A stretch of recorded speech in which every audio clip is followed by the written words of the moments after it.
My fiance called my sister insane since she caught him cheated. Now, the truth was exposed and I devastated. I'm a 22-year-old female.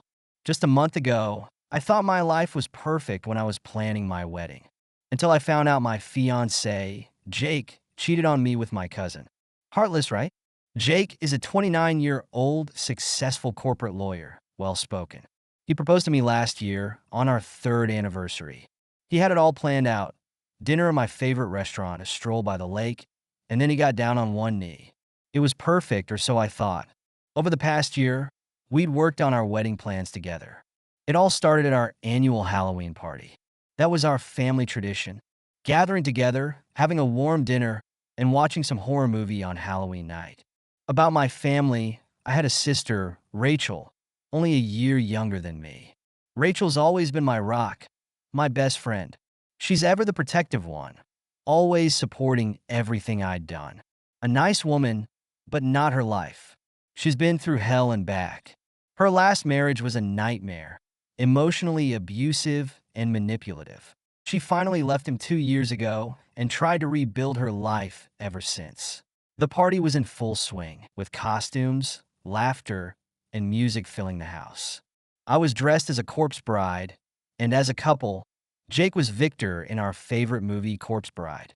Rachel, true to her bold personality, had shown up as a witch, complete with a broomstick. Everyone seemed to be having a great time. But around midnight, when I was cleaning the party, Rachel burst through the door. I noticed she looked pale and shaken, like she just came across something very terrible. She pulled me aside into the kitchen. "I need to talk to you," she said, her voice shaking. "It's about Jake." Now, I laughed it off at first. Jake and I have been together for 3 years, and we just got engaged a few days ago. Are there any secrets Jake hid from me? Out of curiosity, I kept asking Rachel, "What about Jake?" Rachel grabbed my arm, her grip tight enough to leave marks. She hesitated. "I just saw him in the backyard with our cousin Lucy. They were too close and kissing." My stomach dropped. "That's impossible," I said automatically. "Jake wouldn't, he's not like that. You must have seen something else." But Rachel's eyes were dead serious. "I wish I was wrong. You know, I wouldn't make this up. Not about this. Not to you." The rest of the night was a blur. I tried to act normal around the guests, but my mind kept racing. After the party and back from home, I confronted Jake. "Rachel said she saw you kissing Lucy tonight. Is that true?" His reaction was immediate and defensive. "What? Are you serious? Your sister's always been jealous of us. And you know what, Rachel? She's not stable." "What are you talking about?" I demanded, my voice rising. "Rachel's the most level-headed person I know. She wouldn't lie about something like this." Jake's expression shifted, something calculating crossing his face that I'd never seen before. Or maybe I had, but I'd been too in love to notice. The next day, he handed me a manila envelope. Inside was a psychiatric report with Rachel's name on it, detailing paranoid delusions and recommended medication. There were even photos of her entering a psychiatric clinic. Handed Rachel's mental health record, I felt my heart break. Could this be true? Had I missed the signs? "I didn't want to show you this," Jake said softly, placing his hand on my shoulder in that comforting way he always did. "But I'm worried about her. She's been making up stories about me for months. I thought she was obsessed with her ex." He trailed off, looking concerned. "Maybe she needs help." He sent copies to our parents too. Mom called me crying, saying she'd had no idea Rachel was struggling so much. Dad wanted to schedule a family intervention. Everything was spinning out of control, and I felt like I was caught in the middle of a nightmare I couldn't wake up from. But something didn't feel right. The Rachel I knew wasn't unstable or delusional. She always stood strong, even in her darkest time. So I did something I'd never done before. I went behind Jake's back. I met Rachel at a coffee shop across town, where no one would recognize us. The moment I saw her face, I knew.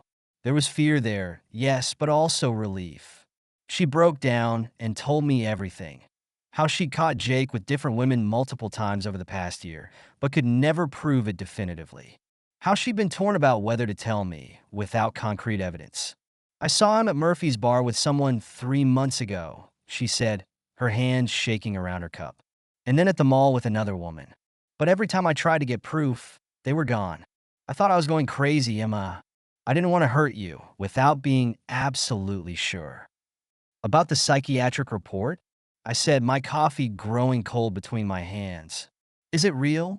Rachel wiped her eyes, careful not to smudge her mascara. I did see a therapist, she admitted. After abusing marriage, everything is difficult for me, so I needed help processing everything. But those records Jake showed you? They're fake. I got copies of my actual records from a psychiatrist. I've been seeing her for PTSD from my marriage, not paranoid delusions. That's all. If Jake didn't do anything wrong, why did he have to fake Rachel's record? I needed to find out the truth. Rachel and I started digging. We spent the next 2 weeks gathering evidence. We combed through Jake's social media, texts, and emails. We got security camera footage from our neighbor showing Jake and Lucy in our backyard during the Halloween party. There were also receipts from hotels, dating back months.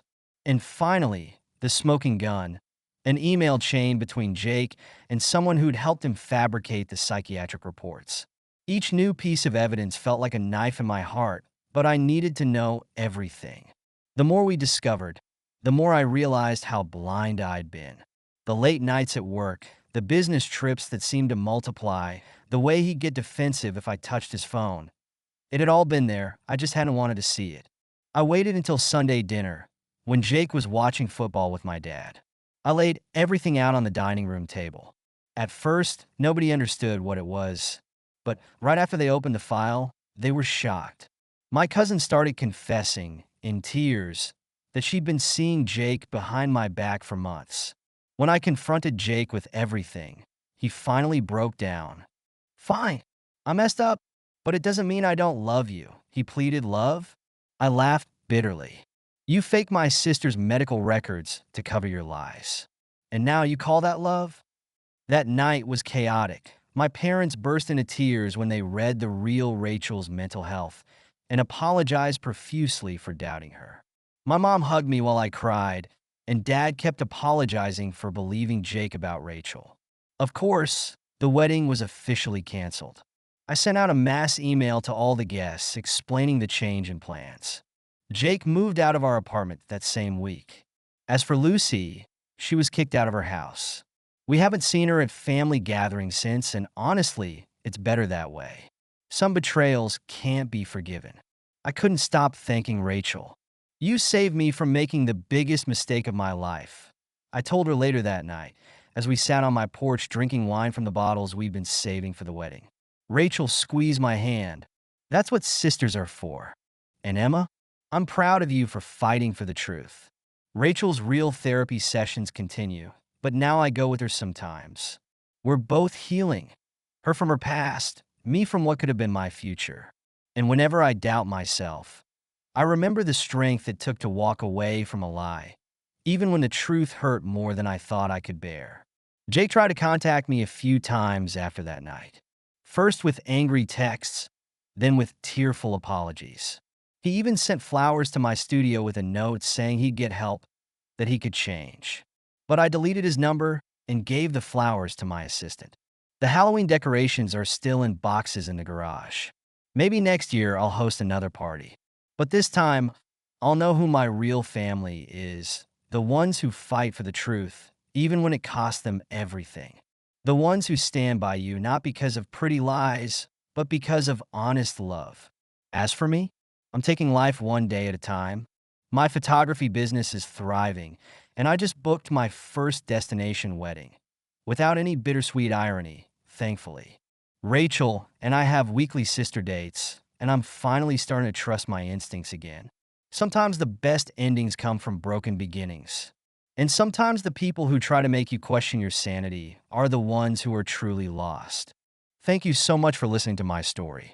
If you have any thoughts, I'd love to hear them. So please leave a comment. Don't forget to like and subscribe if you want more stories like this one.